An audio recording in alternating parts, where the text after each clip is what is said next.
Okay, picking up where we left off, we're on page 122 talking about the IP header. And again, I'm not trying to go into too much detail. I just want to point out some cool stuff. One of the cool stuff is this thing called the time to live. And the people who put this thing together were pretty smart. They realized it is quite possible that some router could be misconfigured and that a packet would be sent to a router and then gets sent to another router and then come back in a loop. And it would just stay out there forever. It is technically possible that a misconfigured router would just send things in a continuous loop forever. So what they did is they put a time to live out there. They put a maximum hop count, essentially. So I say, I'll just pick a number, I'll say 12. So I put a 12 in here, and every time it passes through any router at all, it decrements that change. So this is kind of an interesting concept. Now, contrast that to the bridge and switch from Ethernet days. Ethernet frame, when it passed through a bridge or a switch, did not alter at all. Okay? You weren't allowed to go in and tweak anything on the header. Okay? This guy gets tweaked every time it passes. So I start with 12. Anytime it goes to a router, it drops it down. So now I'm at 11. And so it goes to another router. Now I'm 10. And if for some reason it goes to 0, then the next time it hits a router, the router's just going to drop that little guy like a hot potato. And that way it won't ever get stuck in the internet forever. So that's a cool little feature. One that doesn't exist in Ethernet. Ethernet doesn't have a time to live. The protocol. This is the kind of thing we talk about like with port numbers and kind of stuff. Those are typically, well, let me rephrase that. Not necessarily port numbers, because those are typically associated with TCP and UDP, which is the next chapter. But this could be something like, a type. Yeah. Okay. This could say, well, this is an HTTP kind of thing. All right. The header checksum. Remember we talked about the difference between a checksum and a CRC, and the CRC was so much better because it would do like multiple bits. You could have 1-bit error and a 2-bit error, or you could have transposition, so and catch all those things, and checksums can't. Well, this header checksum was really designed to protect the source and destination. Those were the most important pieces of the header. You could kind of mess up some of the rest of the stuff, but they were kind of concerned about this. And the reason they put it in here is they weren't absolutely certain. Remember, this thing's designed to run on a barbed wire fence. They weren't absolutely certain that any layer 2 checking was being done at all. Now, consider this. If I have an IPv4 packet inside an Ethernet frame, which is most likely going to happen like at the last mile, right? Your machine at home, right? In that scenario. If Ethernet is doing a CRC on the entire thing to include the IP, which is part of its payload, why do I need a checksum on the header for IP? Well, I told you the answer, because when the guys put this thing together, they had no guarantee that every single layer 2 was going to perform this function. They were hoping that layer 2 was going to do it, but it's not a checksum on the entire packet. It's just a checksum on the header itself. Okay. So that's kind of sort of interesting. And keep that in mind when we talk about IPv6. So now we have a source address, a destination address, and these are just IP addresses. So, 192.168.0.1. Okay, that's my source IP address. Options, that's just left open for the interpretation. You can do whatever you want. And then, since this is 32-bit aligned, whatever I have left over for options, I basically have to pad. Okay, so it has to end on 32-bit alignment. Okay, and why is that? Why does it have to end up on 32-bit?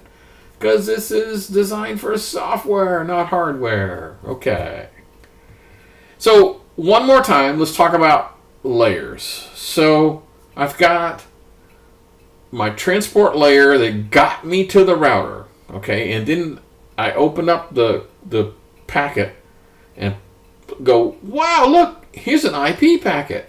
So I take the IP packet, the router looks at it and goes, well, I know where this goes. And it puts it onto the next one, puts that same packet back into a different Ethernet frame and sends it off. So it's sort of like You send me a cardboard box, I open it up, look inside, put it into another cardboard box, and send it on its way. So constantly being pulled out of one type of container and putting into another container over and over and over and over and over. Okay, that's how this thing works.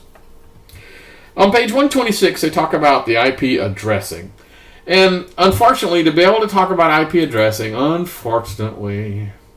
we need to talk about how binary numbers are done. And again, this is not a highly technical course, and so I don't want to bore you guys with too much. But essentially, this is 1 bit, 2 bit, 3 bit, 4 bit, 5 bit, 6 bit, 7 bit, 8 bit. So this is a single byte of information. So a single byte could contain this kind of a notation. So if I want to send you a 5, I would have to say, well, it'll take me a 4 and a 1 to be able to do that. So this would be 0, 0, 0, 0, 0, 1, 0, 1. In other words, that would take 4 and a 1 to make a 5. If I want to send you a 10, well, how would I do it? Well, it would be 0, 0, 0, 0, 1 for the 8, 0, because I can't get there, a 1, and then a 0. Okay, so now, the book goes into great detail of how you do the math, but my God, that's what the internet's for. If you want to know what the binary representation of some byte is, just look it up, okay? So let's don't get bogged down in this. All right. Okay, we do need to talk about what the thing called the dotted decimal notation. Dotted decimal. Doesn't that sound cool? Okay, so I'm going to go to the command prompt here. And I'm going to type just plain old ipconfig. So ipconfig. This is typically, it's going to dump to me all of the kind of relevant information about how my system is set up. Okay, so I have an IP address. And the IP address on this machine right this very second is 10.0.2.15. So it makes it look like it's in 4 numbers, okay? It's really a single 32-bit number, okay? It's not 4 numbers. They only did it this way to make it easy, okay? That's all. That's all they did, just trying to make it easy. We haven't talked about subnet mask. We got a chapter coming up on that. Remember I talked about the only responsibility this machine has is to know where its router is? Remember that? Of course you do. You've been paying attention, taking notes, haven't you? So this machine knows its own IP address, and it knows the IP address of its default router. That's its own responsibility. It doesn't have to know anything else, and we're good to go. Okay, so this dotted decimal notation, since it just so happens that the 32-bit address space is composed of 4 bytes each, this could go from 0 to 255. This could go to 0 to 255. This could go to 0 to 255. This could go to 0 to 255. So you'll never have an IP address that goes to 300 or anything weird like that. Although there was some really comical things on TV I've seen that kind of ignore that rule. All right. So let's kind of sort of continue. So the IP structure on page 134. And you might think, okay, because this is software based, the way it works is you are allowed to break up an IP address into pieces. And so a typical IP address has a network part and then a host part. And this little divider they have in between, you can move that around a bit. And we'll talk about that a little later. So let's just concentrate on this diagram being split down the middle. Oh, there are other options, but let's just stick with this. And so in this particular case, if I split this thing down the middle, that gives me 16,384. That's not exactly correct, but bear with me. It gives me a whole bunch of networks. And then inside each one of these networks, I can have 16,000 hosts or machines or PCs, whatever you want to call it. So in other words, I get to pick what is my network address versus what is my PC address, all within the same number. A single 32-bit number contains both. What is the address of my network and what is the address of my individual PC inside that network.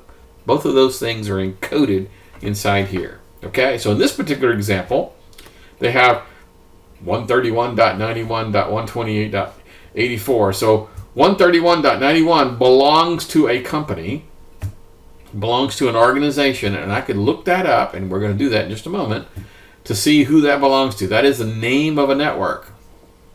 And then this one PC is this guy. So 2 numbers belong to the PC, 2 numbers belong to the other. Okay, cool. Let's don't beat that to death. So moving along, there are some special IP addresses on page 134. And the way this thing was designed, there is a special IP address where I send all ones. So this would be a binary, 1111111, and then 1111111 all the way across. And so in a dotted decimal notation, that would come out 255.255.255.255. Okay? And that's what's called the broadcast address. And that is, I don't really know who has my IP address I'm trying to get to. So I need to blast it out to everyone so somebody would say, hey, that's me. Okay? So I want to broadcast out using IP. I would use this 255.255. Now, there's another notation called 0.0.0.0, and that internally means whatever is the default router. Okay? What that basically means is I don't have a clue what the hell's going on. No one configured me.